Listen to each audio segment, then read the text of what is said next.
Welcome to Emma Academy's Tip, a channel that is focused on presenting Jesus Christ as the lifeline of society and also educating the populace on every aspect of their life. And today, we are here to give you some education on mental health, on the ticket of Empowered Mind Ghana. And here with me is Mr. Emmanuel Donko. Mr. Emmanuel, you are welcome. Thank you very much. Please, can you kindly introduce yourself to our viewers? They want to know who your personality, when possible, and your welcome. Okay. So my name is Emmanuel Mokuta Donko. Okay. I'm a mental health nurse with the Women Inspire Health Directory. And so I work at the South District Learning. So specifically at our channel St. Amaren. Thank you so much. So this year, October 10th, is a World Mental Health Day. And this year, we would like to know the theme for the year. Can you help us with the theme? Okay, so this year's theme is about prioritizing mental health at the workplace. Okay. And so there are some member states who form the mental health affiliation movement and then voted in the team. And they realized that about 1 billion people are suffering from mental illness. And so if you look at the global population, we are about 8 billion. And if 8 billion, about 1 billion are suffering from mental illness, and it should tell me the alarming nature of it. And then why the workplace? The workplace because as adults, we spend most of our life at the workplace. So for instance, if you have 12 hours a day to stay awake, you spend about 8 hours of it at the workplace. So if the workplace is not sane, is not conducive, does not promote good mental health, then it becomes a challenge to that person. Thank you so much. If the workplace does not provide A safe food and becomes a challenge it becomes a challenge for that person. for that person. Yes. Would that be the reason why a lot of people are being divorced in certain environment in their workplace? Yeah, so generally at the workplace, there are three main conditions that we have find in anxiety, stress, and then depression. And so anxiety in the form of maybe a new role you're assigned to. Maybe you work by sending children to the wayside and then you only have to go and teach, which you have not done before. And if at the workplace you are not oriented, you are not given the needed resources, you are not provided the level of support, that anxiety, addressing the new role becomes very difficult. And some people may even end up resigning because even they are not capable of the family. And I also coping with the need. And I also mentioned stress. Yes. Stress is one of the things that is of concern lately. And so stress related to work and then burnout as well. And not to even cut you short, research has shown that every health condition we suffer every now and then, stress is 50% contributing factor. Yes. So if only we can be able to deal with that 50%, then we are able to do this. But it's difficult to. It's not easy. It's a way where stress is such a way that it's hitting even the professional. Yes. And their self-assessment, not all of them are able to take their self-assessment, of course. And so stress is very crucial. Some carry it from home to work. Some carry it from work to home. That is why emotional intelligence is very important. When we look at how to prioritize emotional intelligence, which forms a key part of trying to reduce and manage stress. You mentioned another thing. Okay, so depression. Depression has to do with having an extremely sad mood. Maybe you are a normal happy person, but for some weeks, the things that brings you pleasure doesn't bring you pleasure again. If you are the type that you watch cartoons and you laugh a lot, now when you watch cartoons, you don't laugh again. It irritates you. you like watching, but now when you see watching, then you get angry, you cry a lot, you pulled over certain situations, and the workplace can actually cause depression because of the nature of some of the work that when the rules that we perform at the work. So, like just as anxiety, when you are changing a new, when you are giving a new task, or when you have demotion, I mean sometimes promotions can cause depression. Yes, promotion where everybody you see everybody excited. At least one person who is sad because of the new role he or she is going to encounter.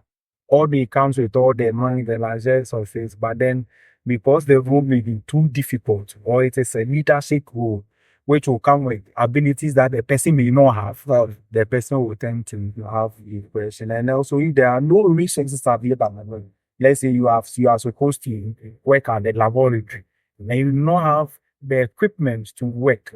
You have no gloves. You are working with your bare hands. You thinking of all the infections you'll be currently due to working. So if that is the case, how do we prioritize mental health in our workplace? Okay, so thank you very much. So prioritizing mental health is both managerial, then the self, and then your colleagues at work. And so it is not one man affair. It is not a one man affair. So it is based on management.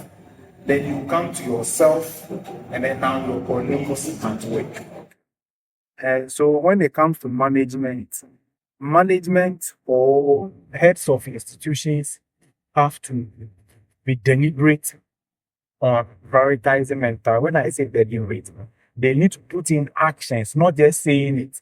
There are some of the companies when you are applying for it, they'll tell you it's a conducive place. They have you have access to see all that may not even be there. And so there should be policies. Sure. So every workplace must have a clear-cut policies on mental health. And so when you go to some companies, they have Friday get-togethers. And some of the places, they have open channel of communication. So some of the places, you are allowed to see a psychologist or a counselor every month. And these are some of the policies that we are referring to.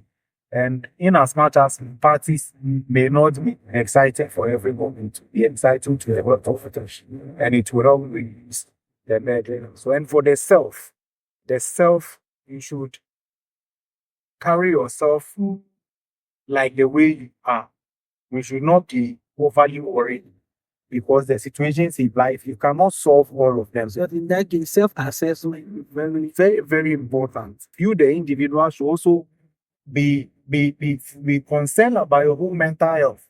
You need to seek help when you have a challenge. You need to talk to somebody when you have a challenge. And then ultimately, you need to visit the hospital. hospital. So what is your take on those days to which is saying that a woman share is have a son, but now a woman share is a topic for discussion. So because of that, people don't want to share their topic, or their problem, or what they are going through. They are not ready to share with everyone. So they rather prefer to quell things and then die with it. And so what do you have to say, Sophie? And when you look at one of the key things we are supposed to do to prioritize mental health is open channel of communication. And so the communication should be one that you have people that you can trust. And so every yes, maybe I'm a field supervisor. My next line manager should be somebody who is trustworthy. I can share my concerns with because he is the person I report directly to. As if I'm not well or my daughter has a problem and I call him that, oh, manager, today I cannot be available because of this, then he begins to lambast you, begins to tell you a lot of things. Definitely the depression and the anxiety will set in. Every next line manager should be somebody that will be accommodating, somebody that will be trustworthy, somebody that can be confidential when it comes to problems. And I mentioned colleagues as well. And so for colleagues, issues of mental health and the mental illness, there's a lot of stigma around it.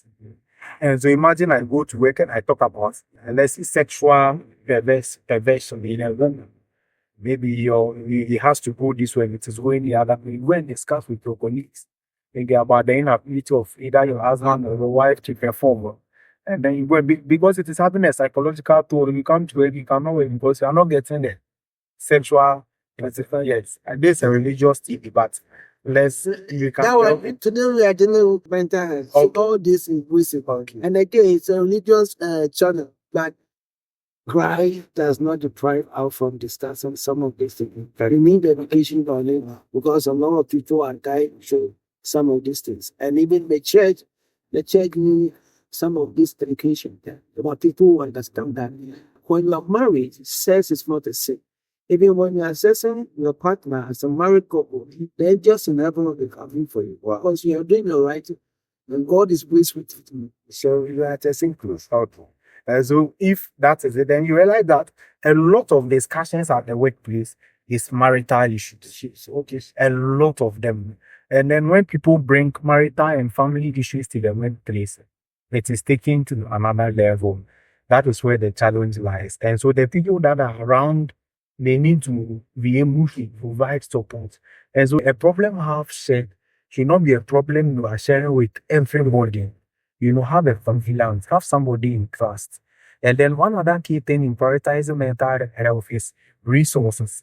And so, for instance, if you are at a workplace where there is no psychologist, ideally, every workplace should have either the HR, usually post workplaces, it is their HRs that serve that wow.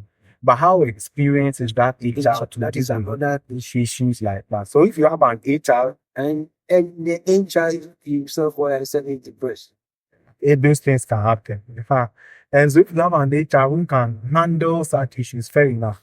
But if you don't have an HR who can handle such issues, then it's appropriate that you have a psychologist or somebody with a mental health background to be part of the workforce to deal with some of these issues before they get to us. And so access to resources is very So access to resources, if it is not in the organizational setting, what can one do to get there?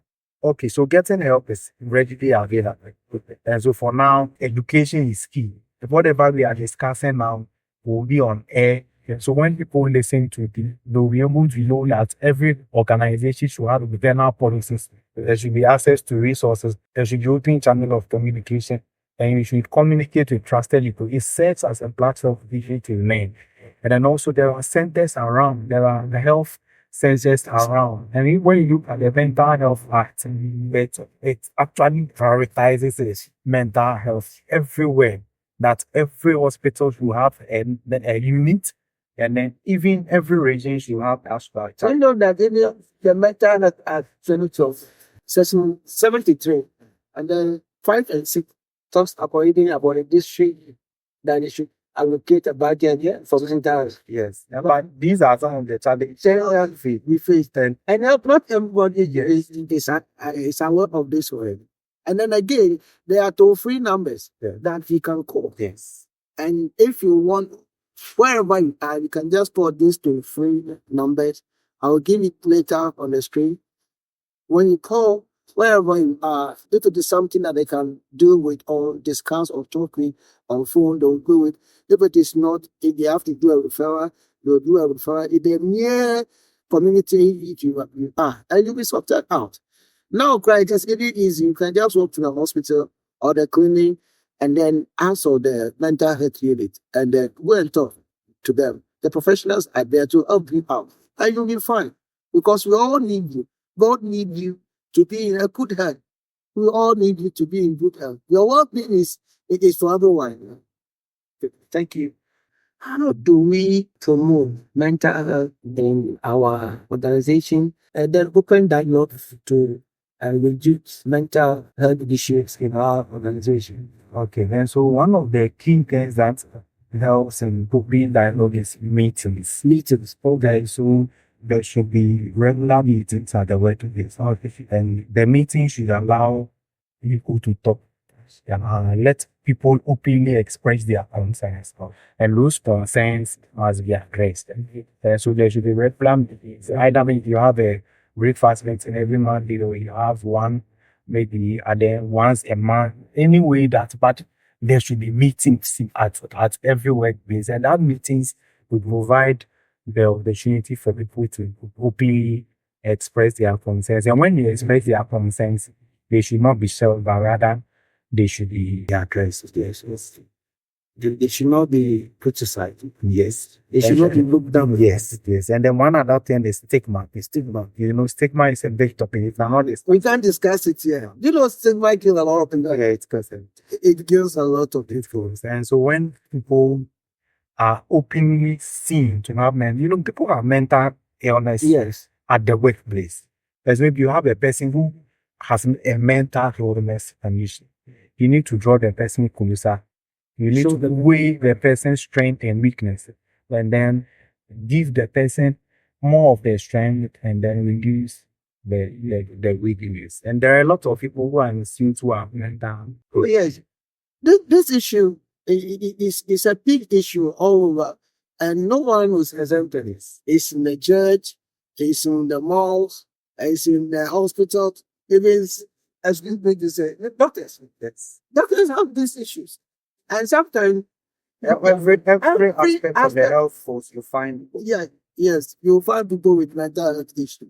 So the best is that let's be each other's keeper. Let's be each other's keeper. Show them all their strength. Yes. And this is brought to you by Empowered My Ghana. We are saying there is good in everyone, and everyone count.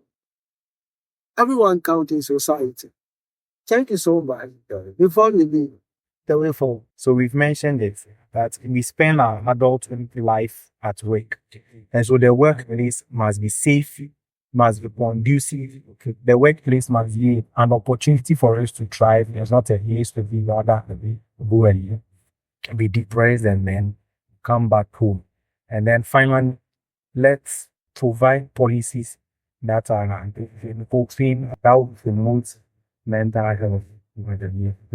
Thank you very much. thank you so much. We are happy in having you here, and we are hoping that going forward we invite you to discuss some other aspect of mental health. Because there are a lot of things that we will talk about when it comes to mental health. Mental health is total health. So there are so many things that we need to talk about. So keep watching.